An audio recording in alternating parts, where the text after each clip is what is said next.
안녕하세요. 오늘 저희가 함께 좀 깊이 들어가 볼 주제는요, 바로 한국의 노동법입니다. 그중에서도 특히 여성과 연소자 보호에 관한 내용인데요. 헌법이나 노동법에서 왜 이분들을 특별히 보호해야 한다고 명시하고 있을까요? 이게 단순히 그냥 사회적 약자라서 그런 걸까요? 아니면 뭔가 더 깊은 의미가 있는 건지 한번 파헤쳐 보겠습니다. 저희가 오늘 참고할 자료는요. 2025년 2월 23일자 금강일보에 실린 남영민 노무사님의 칼럼 여성 및 연소자 노동법 보호입니다.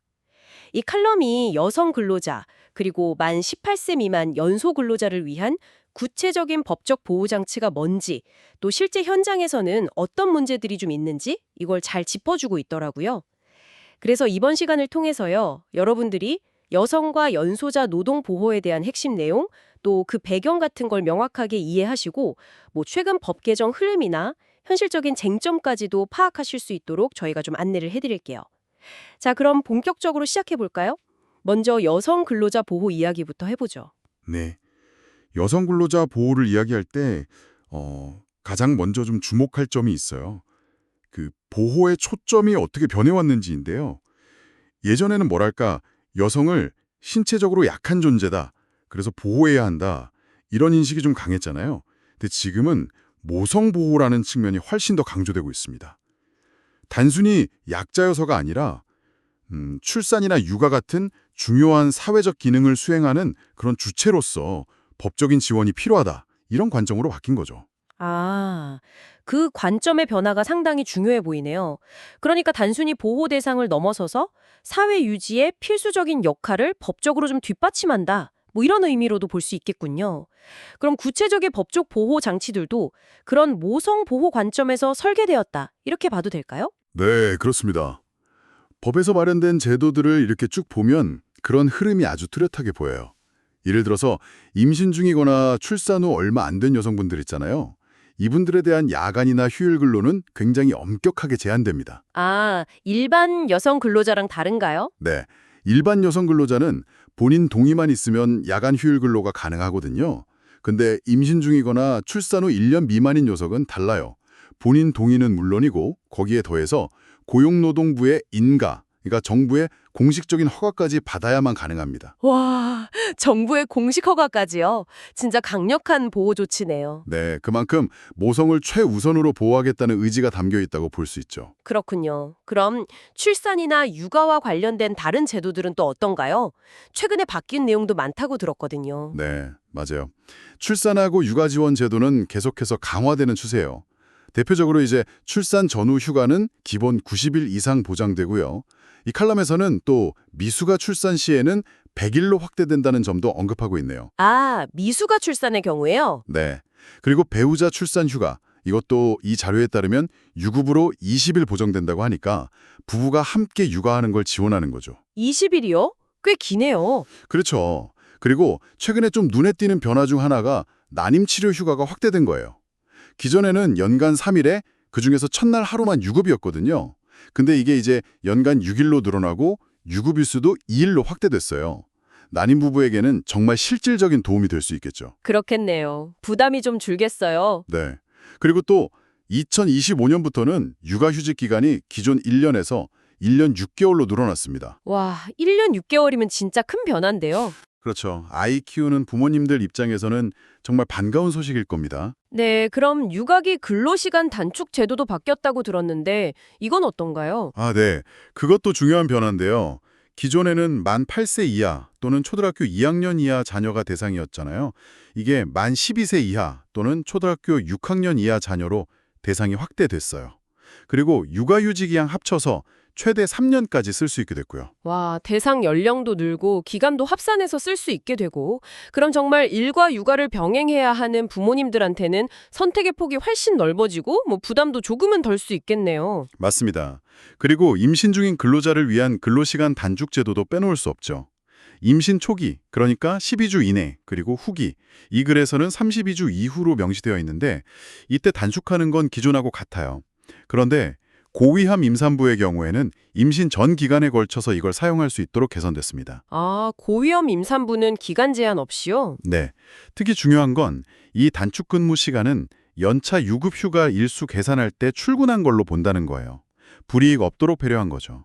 전반적으로 보면 모성보호하고 또 일과 가정 양립 지원을 강화하는 방향으로 법이 계속 발전하고 있다, 이렇게 볼 수 있겠습니다. 네, 법의 취지나 제도적인 발전 방향은 정말 긍정적으로 보이는데, 근데 이 칼럼에서는 현실 속 문제점들도 좀 지적하고 있잖아요.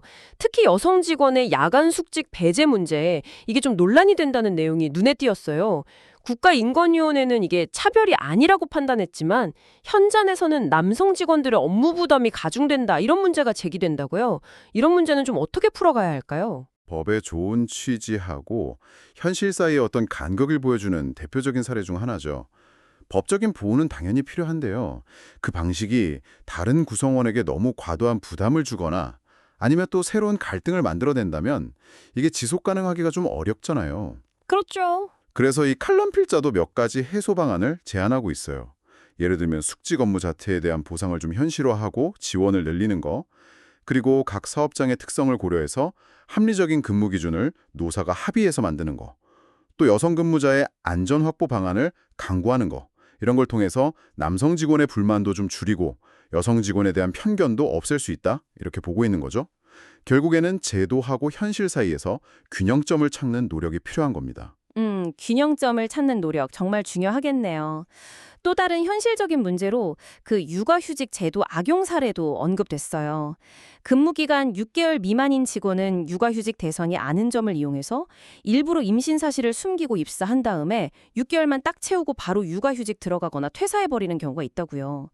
특히 인력 운영이 좀 빠듯한 소규모 사업장에서는 정말 큰 어려움을 겪을 것 같은데요. 그렇습니다.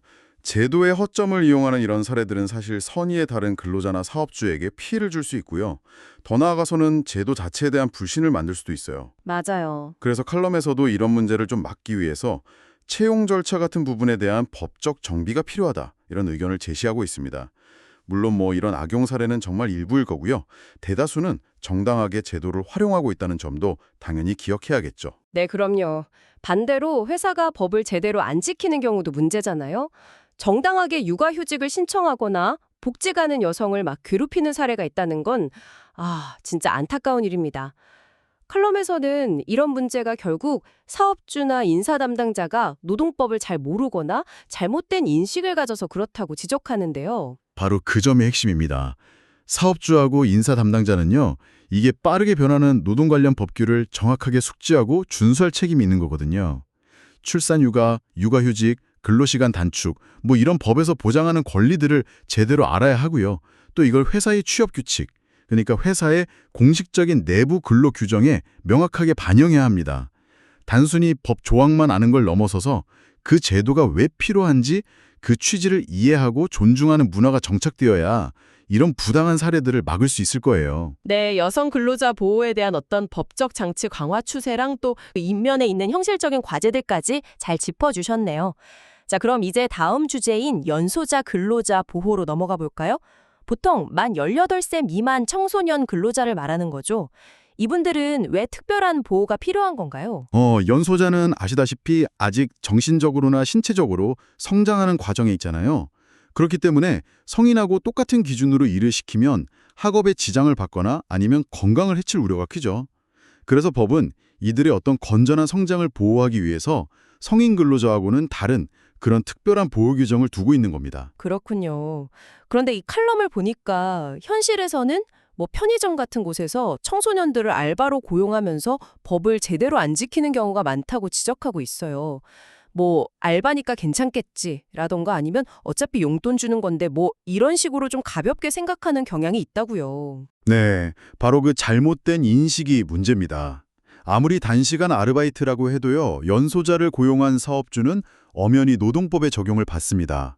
알바라는 이유로 법적 의무를 피할 수는 없는 거예요. 사업주는 반드시 법에서 정한 보호 규정을 지켜야 합니다. 그럼 사업주가 연소자를 고용할 때 반드시 기억하고 지켜야 할 핵심적인 사항들 뭐가 있을까요?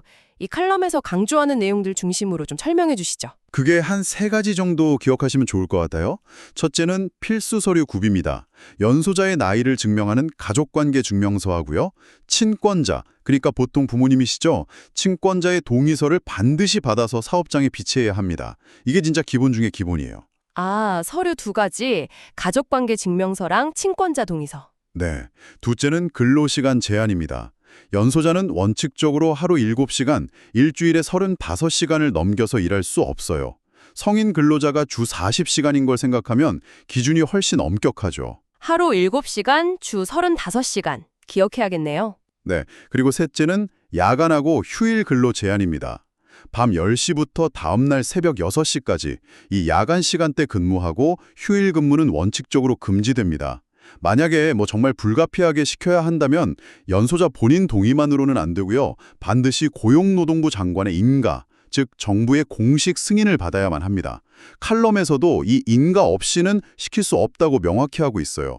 그만큼 연소자의 건강하고 학습권을 보호하려는 법의 의지가 강하게 반영된 부분이라고 할 수 있죠. 아, 그렇군요. 정리하면 연소자 고용할 때는 서류, 그러니까 가족관계 증명서하고 동의서 꼭 챙기고 근로시간 하루 7시간, 주 35시간 이거 철저히 지키고 또 밤 10시 이후 야간이나 휴일 근로는 정부 인가 없이는 절대 안 된다는 거네요.